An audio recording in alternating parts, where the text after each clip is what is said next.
Olá, tudo bem? Pessoal, hoje eu gostaria de falar um pouquinho sobre alguns conceitos ideológicos que associam comunismo a capitalismo. Obviamente que eu não vou falar aqui, não vou me ater a falar sobre comunismo, não é o objetivo desse discurso. Eu quero falar sobre as questões que envolvem o capitalismo e qual é a sua verdadeira contribuição para que haja tanta desigualdade social no mundo. Ok? Com relação ao comunismo, eu gostaria apenas de fazer uma definição histórica do conceito, né, baseado nas informações que temos a respeito de O Capital de Karl Marx. Para quem não sabe, Karl Marx foi o grande idealizador dessa ideia. Na verdade, ele não propôs a ideia, ele apenas estudou o processo e mostrou para as sociedades da época quem era o grande responsável pelas mazelas que aconteciam no mundo. E como seria o mundo se seguisse um caminho diferente que para ele era o socialismo. Não é? Então, o que é que diz a ideia comunista? Primeiro, a ideia comunista ela vai falar, é uma ideologia social, econômica, que vai falar sobre as lutas de classe, não é? E dizer, explicar, sugerir que para que haja uma igualdade social entre os povos, é preciso que haja uma libertação, né, do proletariado, que são os indivíduos que produzem as riquezas, o trabalhador. E essa libertação só se daria pela luta de classe, né, que ele chamou uma luta, né, contra o sistema burguês da época.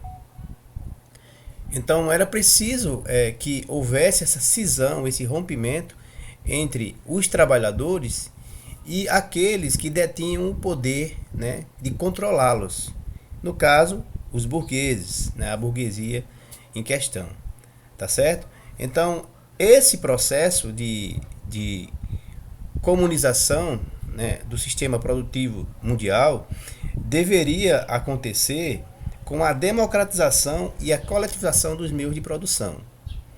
Ou seja, esse processo de democratizar, ou seja, de universalizar esses meios de produção, né, e tornar isso um processo coletivo, né, onde as pessoas não só teriam que produzir, mas também dividir o produto da riqueza dessa produção de maneira igualitária, né, esse processo ele necessitaria, obviamente, de uma cisão, de um rompimento com a classe dominante, ou a classe que detinha o poder econômico vigente. Claro que esse processo, como todos os outros processos, né, de humanização, né, processos que tentavam aproximar, né, os menos favorecidos dos mais favorecidos, né, equalizando um pouquinho a distribuição das riquezas, sempre foram processos complexos e que exigiram lutas e que até hoje, né, exigem uma busca incansada de alguns indivíduos da sociedade no sentido de conseguirem melhorar as relações de consumo, as relações de produção de riqueza entre essas sociedades. Né? Estamos ainda na luta, obviamente é um processo que tende ao utopismo, né? Não é fácil a gente conseguir engajamento social, haja vista que existe a construção de uma ideologia que não é uma construção democrática, não é uma construção que parte da maioria, mas sim de uma minoria que constrói o pensamento e distribui esse pensamento, né, para as sociedades mais carentes, menos educadas, de menor acesso à cultura, de menor acesso à informação. E tudo isso faz com que essa ideologia ela possa ser propagada, ela possa se replicar e ela possa crescer como sendo uma verdade absoluta. Não é? Então, a coisa é tão séria que chega ao ponto das pessoas que estão sendo exploradas defenderem o explorador. Daí a gente parte para um processo medonho, né? E um processo meio que masoquista, né? Sádico masoquista, porque tem o sádico, o cara que vai determinar, que vai punir, que vai explorar, que vai judiar, né, daquele indivíduo mais fraco. Então é um processo sádico masoquista, né, que a cada dia que passa está ficando mais evidente, está ficando mais poderoso, né, e está distanciando as pessoas mais fracas das mais fortes, as pessoas dominadas das dominadoras. E essas pessoas dominadas estão ficando a cada dia sem força, porque a ideologia que aliena, a ideologia que mantém as pessoas aprisionadas a uma ideia que não foi construída por elas, né, que cria toda essa aberração social. Então, isso é o que nós chamamos de capitalismo. Enquanto a gente não consegue ou não conseguir compreender a verdadeira função do capitalismo dentro das sociedades, nós continuaremos vivendo essas aberrações que ocorrem conosco a todo o tempo, não é?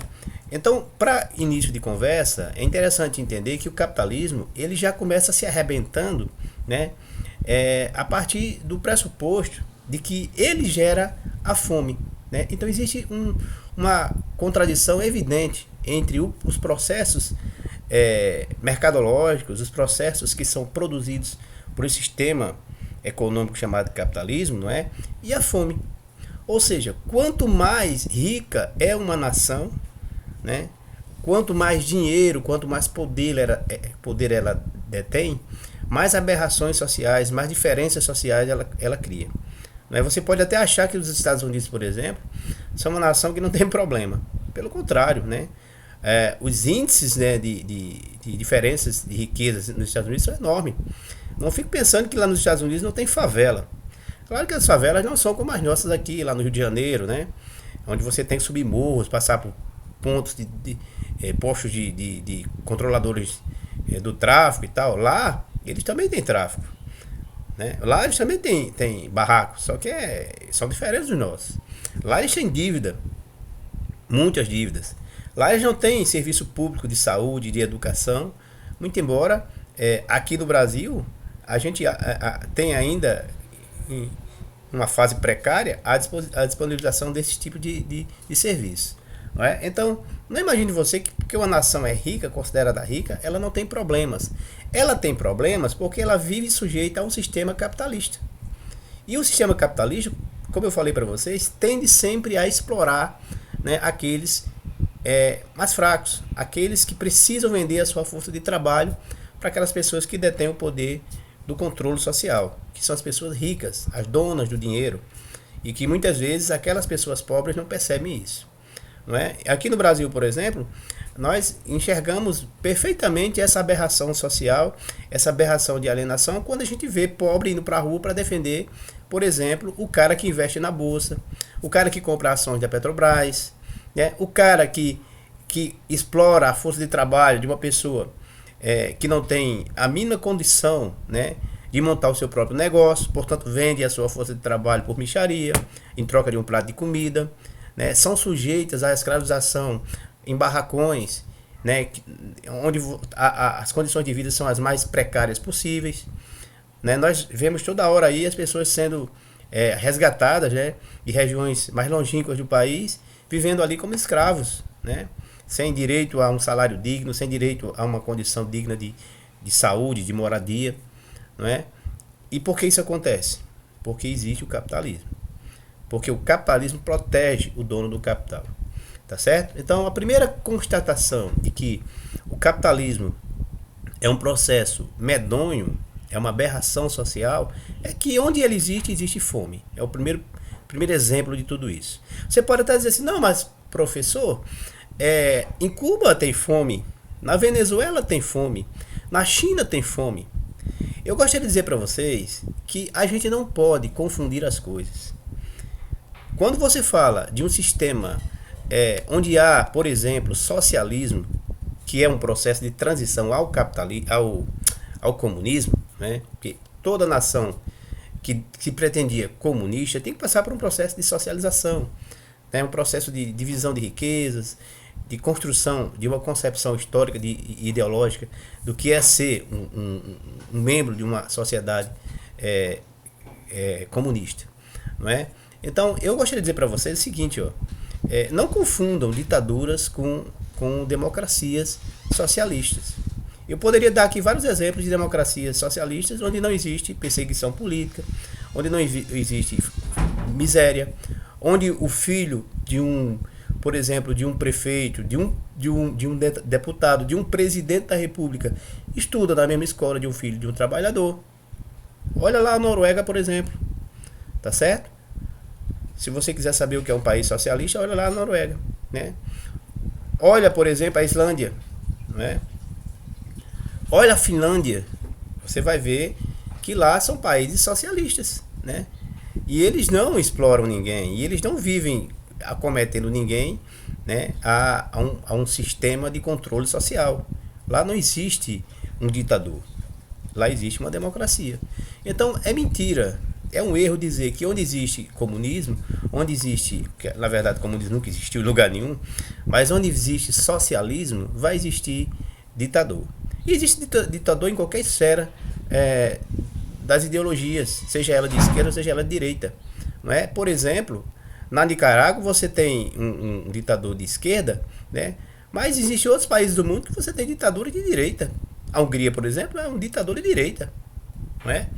Então não é o fato da pessoa ser ditador ou viver numa ditadura que ele é uma pessoa comunista ou uma pessoa socialista. A ideologia constrói isso. Entende? Então eu gostaria de deixar claro essa questão, né?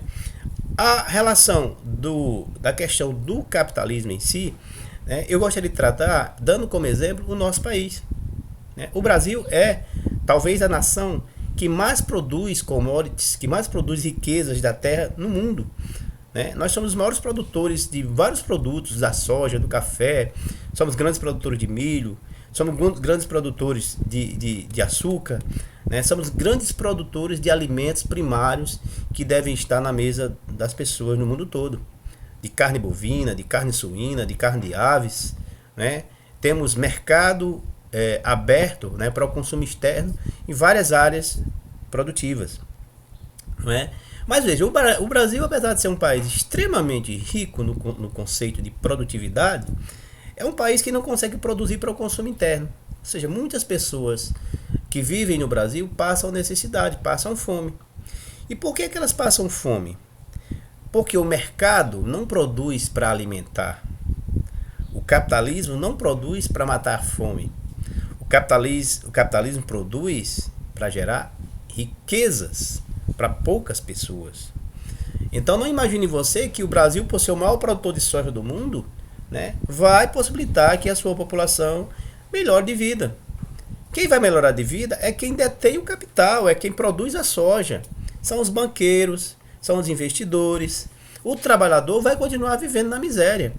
Ele vai continuar ganhando pouco, vai continuar trabalhando muito e vai continuar sendo explorado pelo patrão. E ele não vai ter direito de comer lá um caju lá da terra do patrão, ele não vai ter direito de arrancar uma macaxeira da terra do patrão, ele não vai ter direito lá de pegar uma espiga de milho da terra do patrão, ele não vai ter direito de fazer nada disso. Sabe por quê? Porque ele é escravo no processo produtivo. Tá certo? Ele é um trabalhador que vende a sua força de trabalho dentro de um sistema econômico que é o capitalismo. Portanto, é preciso entender essa concepção de que é capitalismo. Está na hora do pobre deixar de ser ignorante e começar a entender qual é a sua localização dentro desse espaço político-social em que ele está inserido. E deixar de defender quem o explora. Porque é isso que acontece no país. Não é? Quer um exemplo disso? Olha, lá nos anos 30, lá, vocês sabem, não sei se vocês sabem disso, mas no ano de 1929 houve uma grande crise financeira no mundo todo, principalmente nos Estados Unidos, né? E o que aconteceu? Durante esse processo de crise, houve uma grande produção de alimentos, em determinado tipo de alimentos, para o mundo. E o Brasil era, nessa época, o maior produtor, né, de café do mundo. E sabe o que aconteceu? O Brasil produziu café aos montes, certo? E o processo produtivo, por gerar tanto produto, porque a natureza do capitalismo é fazer do produto, né, uma estrutura para valorizar, para produzir riquezas. Riquezas, digo essas, concentradas, não é?